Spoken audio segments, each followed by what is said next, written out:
বন্ধুরা, আজকের গল্পের আসরে তোমাদের জন্য থাকছে গোপাল ভাঁড়ের ঈশ্বরের সেবা। একজন বৈরাগী গোপালকে চিনত না। সে গোপালের সামনে এসে বলল, ঈশ্বরের সেবার জন্য আপনি কিছু চাঁদা দেবেন? গোপাল কিছু না বলে বৈরাগীকে একটা টাকা দিল।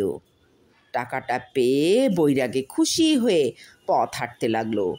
কিছুটা পথ যেতেই গোপাল তাকে ডাকলো, ও বৈরাগী, একবারটি আমার কাছে এসো। বৈরাগী ভাবলো লোকটি বোধহয় তাকে আরও কিছু টাকা দেবে, তাই ডাকছে। বৈরাগী খুশি মনে তার কাছে এলে গোপাল তাকে বলল, তোমার বয়স কত? বৈরাগী তখন বলল, 18 আজ্ঞে। গোপাল ভাঁড় বলল, আমার বয়স 55। বৈরাগী তখন বলল, তাতে কি হলো? এই মাত্র ঈশ্বরের সেবার জন্য যে টাকাটা আমার কাছ থেকে নিয়েছ সেটি ফেরত দাও, কারণ তোমার আগেই আমি স্বর্গে যাব এবং ঈশ্বরের সেবার সুবর্ণ সুযোগ পাইব।